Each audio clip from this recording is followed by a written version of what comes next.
Hey guys, Kyle the Death Knight of Anime here, bringing you my review for One Piece episode 902.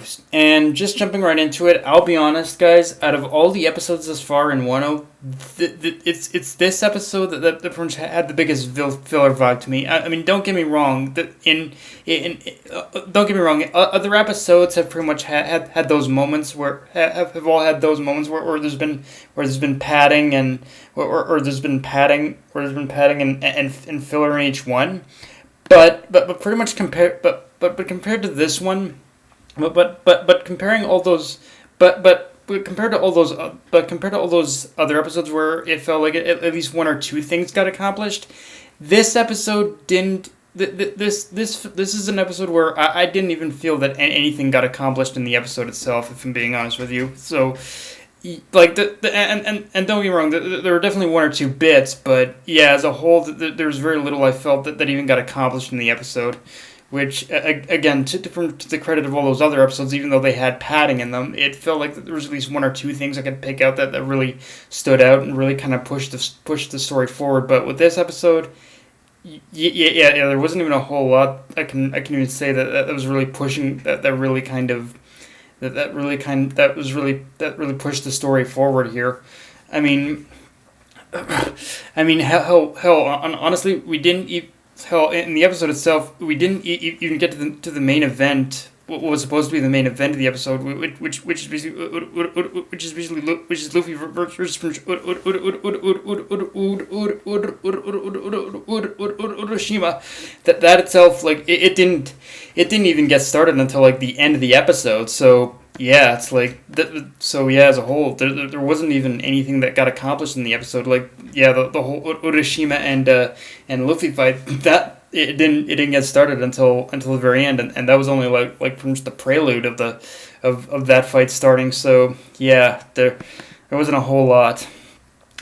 Also, this episode and the next one kind of remind me just how. Also, I'm not gonna lie, that this episode and presumably the next one, whatever the next one is going to be like, they both kind of remind me just how much that Orochima himself as a character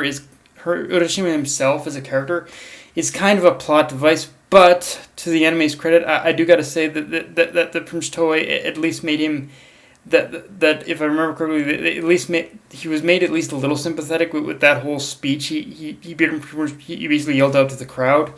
That of course was one of his only like one of Orochima's only like badass moments. But beyond this point, yeah, Orochima really doesn't serve much of a purpose outside of being Luffy's training dummy. Like that is literally Orochima's whole pretty much purpose in this arc. Like to my knowledge of reading the manga, he really hasn't appeared. After like a seemingly next episode, he doesn't even make an appearance after that. So yeah, I'm not sure, at least not yet. But yeah, so far Orochima, he's not exact. Yeah, he's just not. He just isn't all that interesting a character, from being honest with you. Now I gotta say it's kind of interesting to talk about Zoro in this episode, because on one hand his whole like little thing in this episode is basically not cutting down naked people.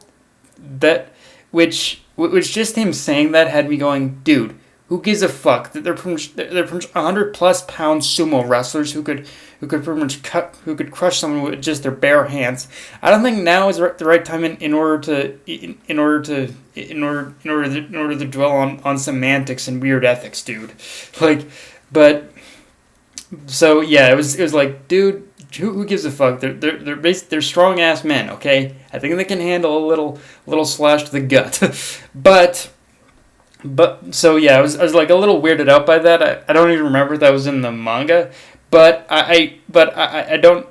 But then of course his whole thing about trusting Kiku in order to take care of herself came into play, and I did like that part because it showed that Zoro had legitimate respect for Prince Kiku as a warrior. In fact, one could say that for Zoro, being in Wano is kind of like being in his own backyard, because he always considers himself a swordsman first and a pirate second. So anyone who's a swordsman and an ally, he has immediate respect for them.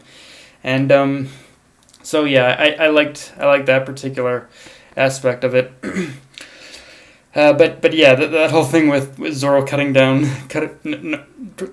his refusal to cut down naked men. It's like, again, dude, they're pretty much sumo wrestlers. Who gives a crap? You just cut them down. They're pretty much coming at you anyway. All right.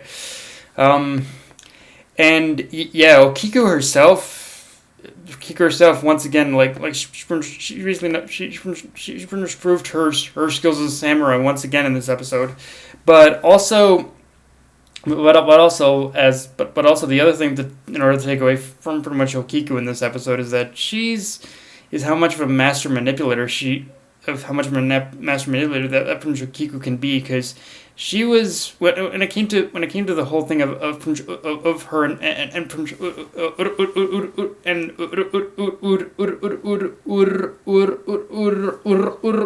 Urashima in this episode, like Kiku was like what Kiku was doing to Urashima in this episode. That was a literal definition of poking the bear. And the funny thing is, this is everything we've gotten thus far of Okiku, it's all a lot of badass moments, and yet at the same time, when it comes to Okiku, we're pretty much only scratching this. We only got a taste and scratching the surface as far with Okiku's skills as swordsman, and I assume that I assume that there's yet that we still haven't seen yet. The manga to its credit has kept a lot of Okiku's skills a little bit in the dark. We've seen a lot more in the manga, but I don't think we've even reached the point of seeing what Okiku's true abilities are yet. And that's the scary part about this.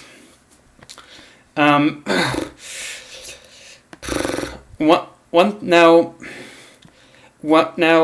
thing to talk. Now, I will say this.